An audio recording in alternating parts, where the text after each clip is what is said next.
Marie. Yes. Okay, I believe we are live on Facebook now.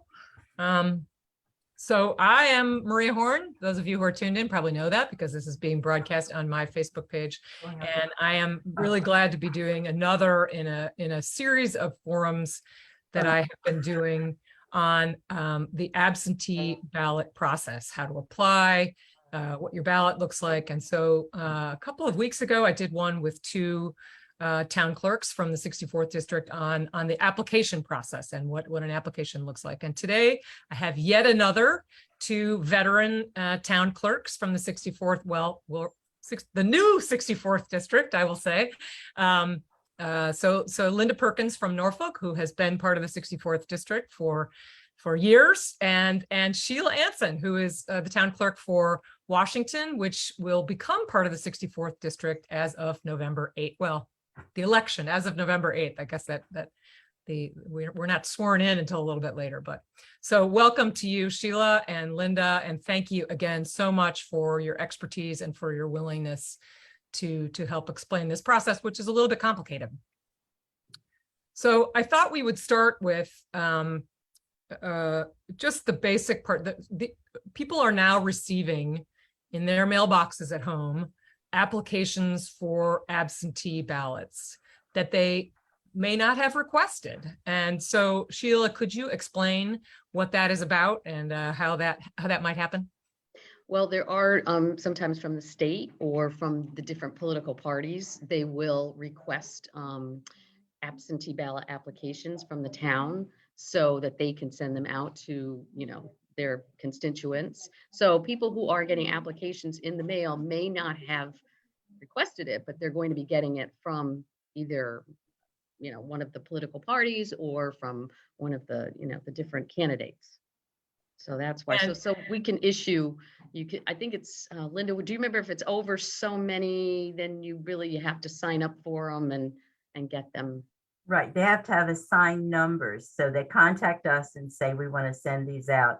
Give us numbers. And that's each town. Give us numbers. They put them on the application up in the top. There'll be their private number and they're tracking how many people responded to their requests. Otherwise, there's no number on here when it just comes from the town clerk's office. So from what I have heard so far, there are several, and these are political campaigns who have decided to send, which you can do, applications for an absentee ballot to constituents, to voters.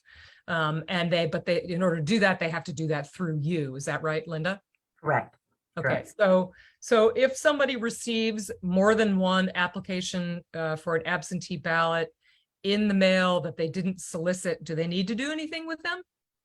Well, they can respond with one, or they can throw the other two away. Right. Nobody has to vote by absentee. It's not a requirement. If you wish to vote by absentee and you qualify, Connecticut does have limitations on who can vote by absentee. If you qualify, then you can fill out, and as I understand it, please fill out one of those applications, not multiple ones. Well, even if they did fill out two, which someone did, to be sure that I got it, there has to go through a checklist. And so when I know this person's name has already been crossed off the list, then I won't send a second one. And I called that person and said, you sent in two applications, you're only entitled to one ballot. Right. So yeah, I think it's good to remind people that so please don't fill out more than one because it just makes your town clerk's job harder. Please. But in the event that you do, you will not receive more than one ballot. There are plenty of fail safes in place for that. So, okay. And I think as of October 7th, absentee ballots became available and started going out. Is that right, Sheila? Yes. Yes. Okay. So October 7th, last Friday. Those for the regular ones, not that the overseas ones went earlier.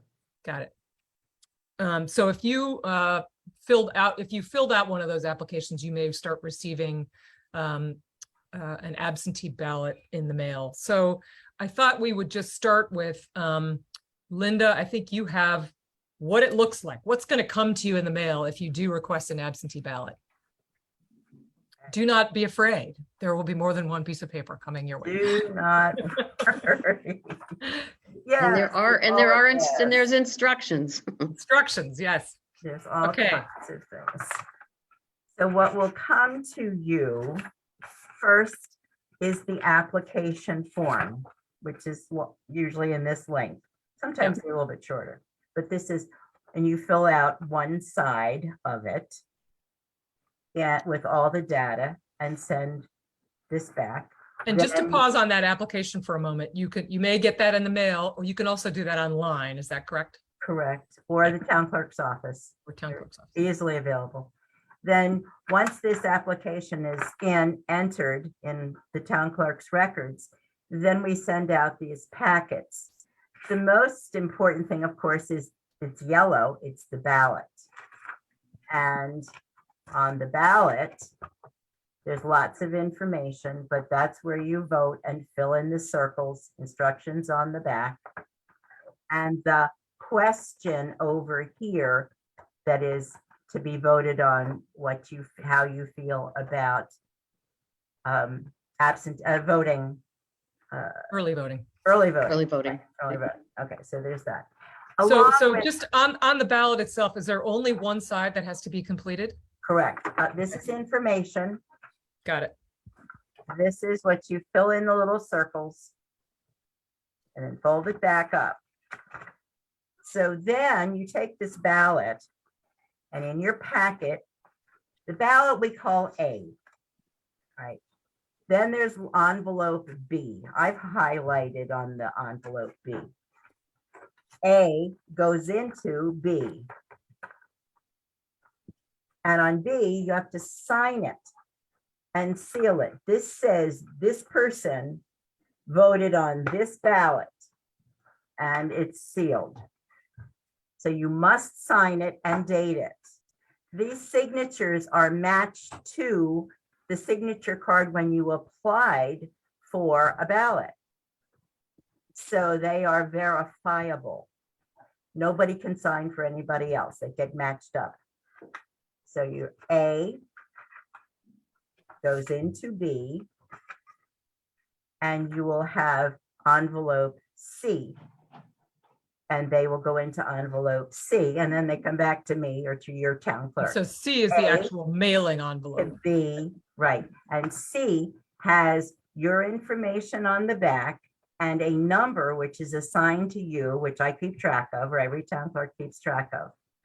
And so, and you send it back to the town clerk, they will have put a label on it. So A goes into B, and they both are sealed, signed, and go into C.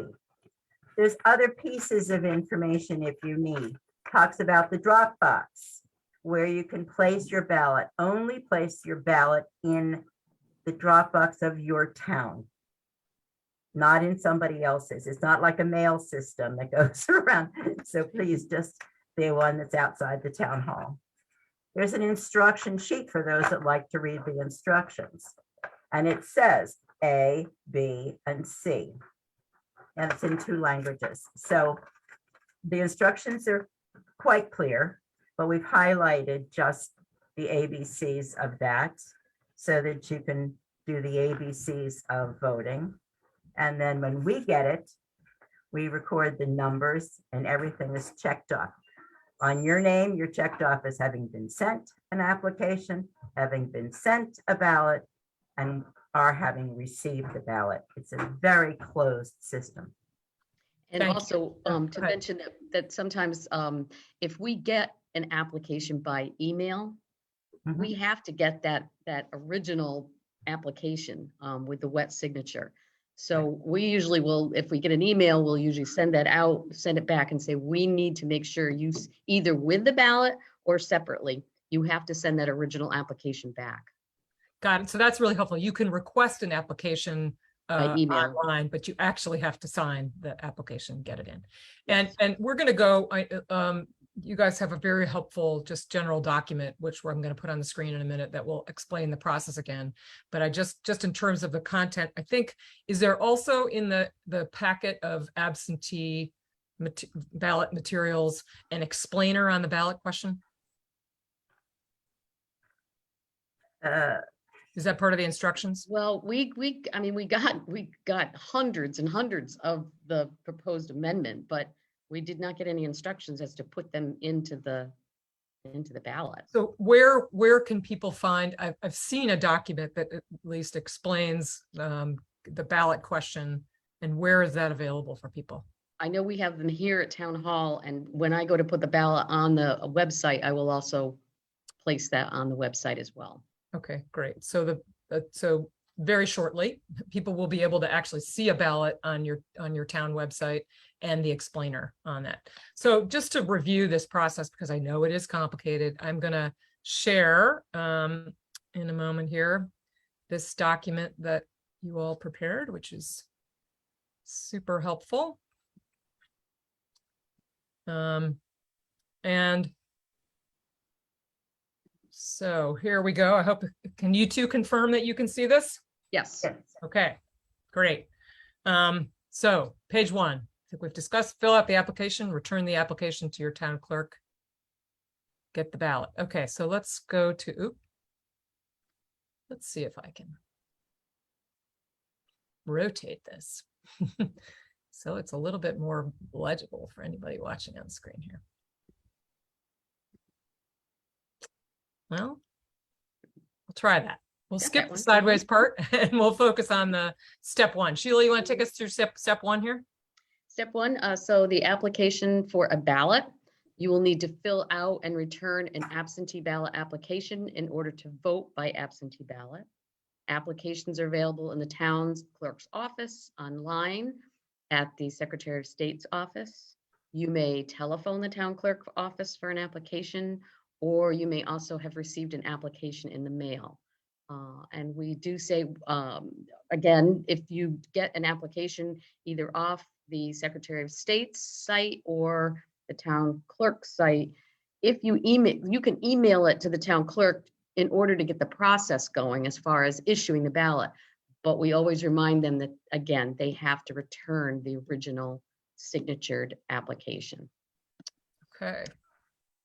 And then, like as I said there, once they've received the application, they complete it, they can return it by mail, they can return it in person, or they can drop it in the ballot box outside the town hall. So I am having technical difficulties. This shows this is actually a live performance. You can Getting the actually- step 2 to be rotated properly. And you can have someone, and we'll get to that at one point, but you know, if you had a family member or a neighbor or someone who wanted to drop the application off for you, they could do that. They just can't pick up your ballot, but we'll be covering that a little bit, so. Okay, so I'm gonna see whether I can get this document shared more in a more accessible way. Let's see if I can do that. So we'll play background music for a moment. Always those rotating, you know, Yeah. upside down and yeah. First page was fine. The second page, Yes. not so much. So let's see. Well.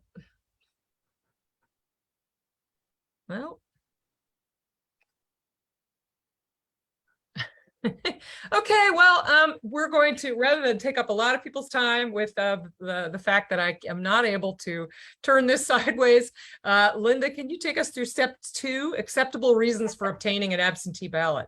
Oh, certainly. Connecticut law specifies certain conditions for obtaining and using an absentee ballot. So it would be my active duty, the armed forces, you can get an absentee ballot. If you're going to be out of town during the hours of voting. Sickness is another reason. It is, and it cannot be just your sickness. Someone in your household is ill and you can't get that, but you know that you're taking care of someone and you not be able to get to the polls. So sickness would apply. If your religious tenets forbid secular activity on the day of the election, or if your duties, you're participating in the election process in a polling place that's not your hometown, then you're helping somebody else out, you can get an absentee ballot. Or if there's a physical disability, and you can request an absentee ballot for any of those or reasons. And I think I'm going to take this off share because I find it annoying to read this sideways, because I think it's worth re-emphasizing here that a couple of the reasons for, or excuses as we call them, for voting absentee have been tweaked through legislation that we passed this year. If we could just highlight what's different this year about two of those excuses in particular. One is the sickness. Yeah, so sickness. So Sheila, how has sickness changed this year? It used to say my illness, but as Linda mentioned, it could be you could be a caregiver for someone in your family and unable to vote in person. So that's what the sickness one is. Got it. Okay. Okay, so I'm going to make yet another attempt to share this document, see whether I can make it. Sometimes I get a marriage license worksheet and they take a picture of it instead of scanning it. And so I'm always like looking at it like sideways, like you guys are accustomed to dealing with yeah. let's see if I can rotate. It's rotating some of them, but not all of them. It's fascinating. But anyway, step 3, Sheila, returning the application. Returning the application. When you return your application, the town's clerk, so when you turn the application, the town clerk's office may only give you your own ballot. So if you had a family member, a friend, someone bring the application in, we cannot hand them your ballot. So we would typically then put it in the mail. So you cannot receive another person's ballot. It's only the applicant that will receive that ballot either in person or by mail. And the only exception to that is they mentioned the emergency ballot, which I believe it's when somebody has been hospitalized. I believe it's 6 days before the election, and that's a whole separate application.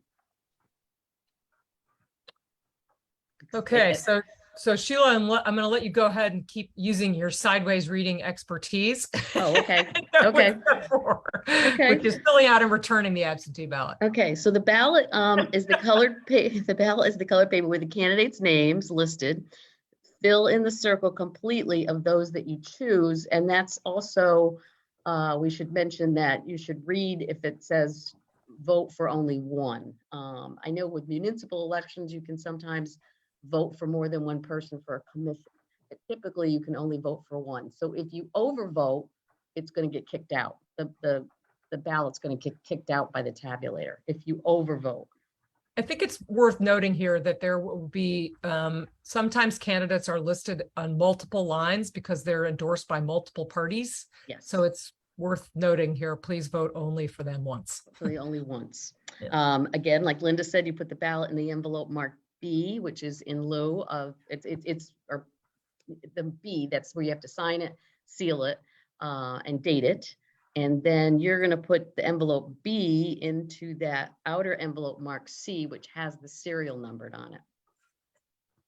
And there have been ballots that have been rejected if that ballot isn't in the envelope marked B, or if they haven't signed it, or they didn't, so that ballots have been rejected because of that. So you have to remember, it's got to go in that envelope B and then into the envelope C. But the instructions are pretty clear, so. But again, if you don't sign it, it won't count. Correct. So then We want to make sure. There we go. Okay. And so Linda, go ahead. I was just going to say, Linda probably, when we mentioned before, if we've gotten an application that's been faxed or emailed and we've let them know they have to send the original, they sometimes will put the original in with the ballot. So I know this office, and I'm probably sure Linda does too, we always make a note that when they do go to open up those ballots for absentee, they have got to find that original application. yeah, I post-it note each one if there's one, look for the original, because I don't Yes. have it. Yes. So I always note here that if you have any questions about any of this, it's always worth calling your town clerk because, you know, not to increase your work, but you guys are tremendous sources of information. You are, I know, committed to making sure that people's votes are cast properly and that are recorded. And we are, you know, small town, so people can hopefully, you know, make use, access the services available. So Sheila, you want to just summarize the general information here at the end? Obviously, ballots must be received in the town clerk's office by 8 p.m. the day of the election. Ballots may not be faxed or emailed into the office, and that's even if they're the overseas ones. They have to come, in an envelope in person, or not in person, but so we have, the ballot there, the blank. A ballot returned by someone other than the voter must be signed and dated on the back and noted with the relationship, whether it's a, spouse or a daughter or son. And only the drop box in the town that issued the ballot will accept returned ballots. So I think you mentioned before, you can't, somebody from Linda's town can't bring their ballot and put it in the one in Washington either. So you can't, it's important, yeah, if you're using the ballot box, you have to use the ballot box of your own town. If you are mailing them, the mail system will deliver them as the mail system does. Yes. Okay, so I'm going to test up this. And then, so Linda, I'll ask at what point can someone start tracking the process of their own absentee ballot in the system? Well, they can always call to check, but there's a new system, which I haven't even had a chance to look at because I got the email yesterday, where they can go online and track it. I don't know Sheila, you may know more about that. No, I haven't. I saw it come in, but I haven't read it either. So yeah, it's a new system this year. And so I'm sure it will have a few glitches, but they're trying to get information out to the public quickly so that they could check for themselves. And that would be at the Secretary of State's site.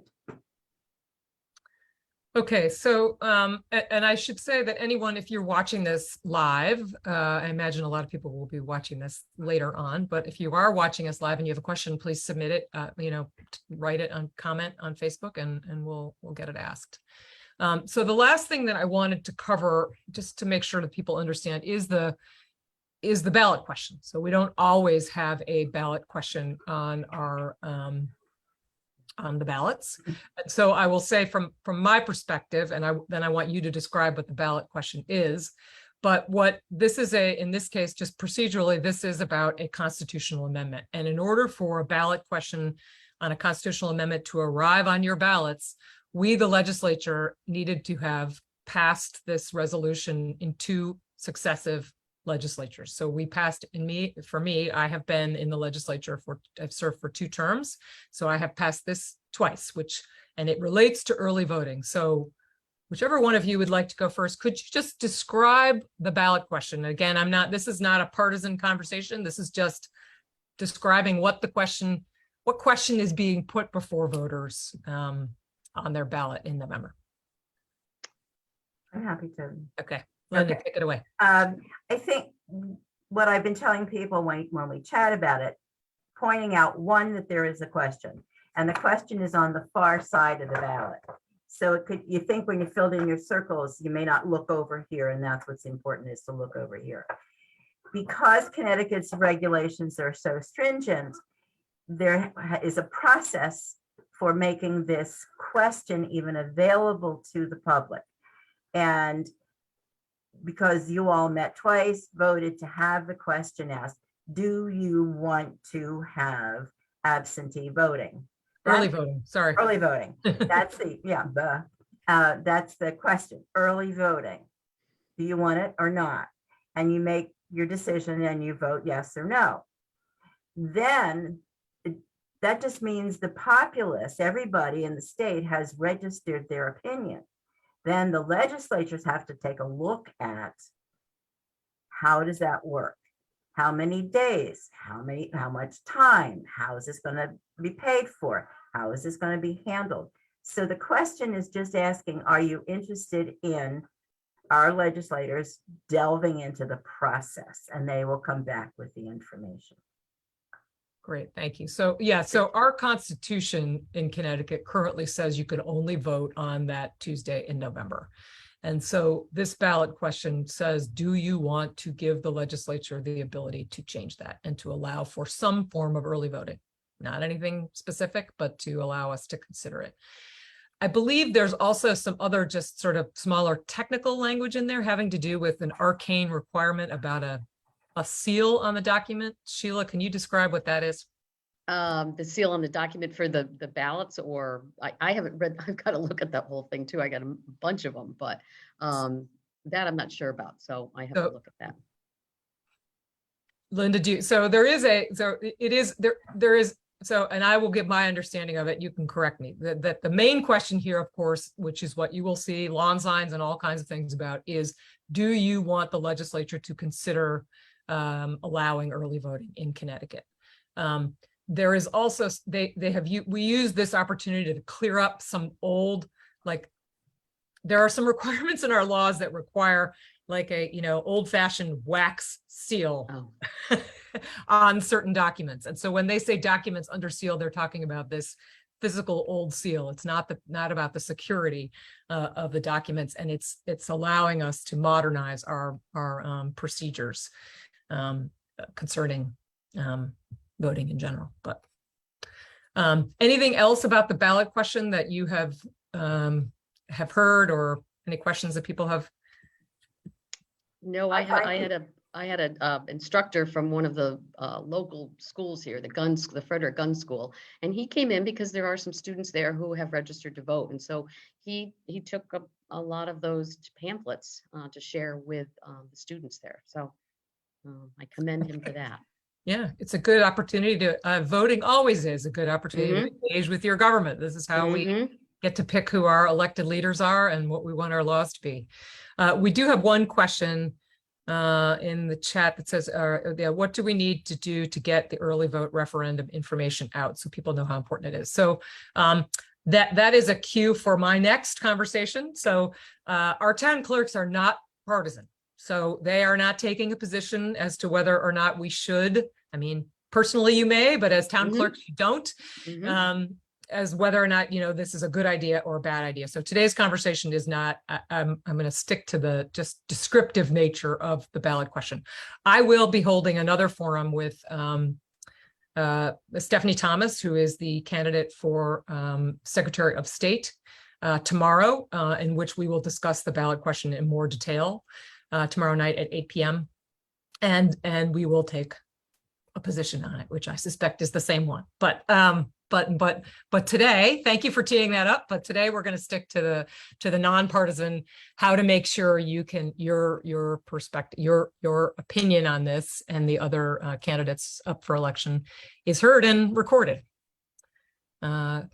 So there we go. So I think we've covered a lot of ground here. We required everybody, including the two of you, to read things sideways.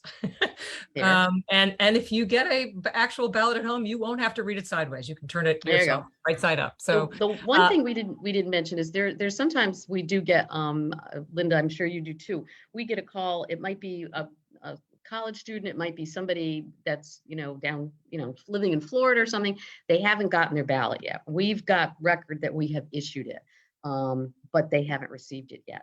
So because of time constraints, we will send a second ballot, and the Secretary of State's office has instructed us that if for some reason they get both ballots, it's the second one that they're supposed to complete and return. Okay. Very good. That's helpful. And we keep track of all that too. So, and I know that you keep track of, many people took advantage of voting by absentee in 2020 because of pandemic fears and generally, and I know that people who voted ahead of time, and voted by absentee ahead of time because they were fearful, and then on the day of decided that they were comfortable voting in person. They arrived at the polls and discovered they were checked off on a list as having voted by absentee. So there are many protections in the system that will make sure that people don't vote more than once. Yes. We have to turn our list of all the responses on the absentee ballots.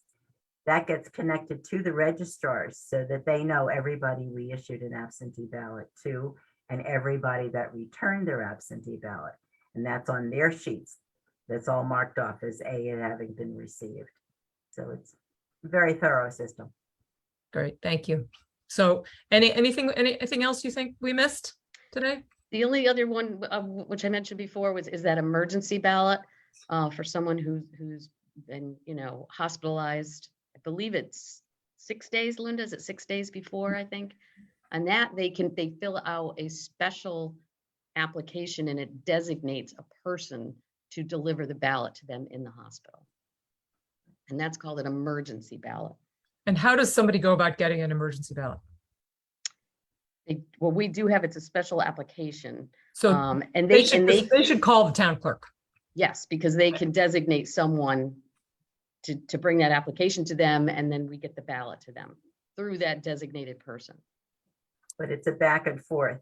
We give them the Yes. application, they go to Yes. the person, they sign it, they bring it back to us, we give them the ballot. You take And they it have to to go back. the person votes, it brings it back to us. So So It is. it's complicated, but it's also secure. exactly. And so I'm going to close with that suggestion that anyone, I mean, I can't recommend highly enough the resources that our town clerks are, at least the ones that I know in the Northwest corner, are for ensuring that voters' votes are recorded and heard and answering questions. So if you have any questions at all about any of this, please get in touch with Sheila, Linda, or your town clerk in your town. So I want to thank the two of you for all the work that you do every day, because you don't just do this, you do a lot of other things, but you'll be doing a lot of this for the next month. Yes. So Yes. I know it makes you very busy, and I'm really grateful that you took the time today to do this with Well, us. thank you for inviting us, Linda. It's good to see you. And I just have to say a shout out to the Litchfield Town Clerks, because it's a great county. So It is a great group. I have learned a lot from the Litchfield town clerks in the course of my service. Sheila, lovely to see you. And Yeah, good to all see of the you. Litchfield town clerks are incredible. So we have Yes. a great team. yes, Yes, we do. All right. Thanks All right. very much. Thank you. Have a great day.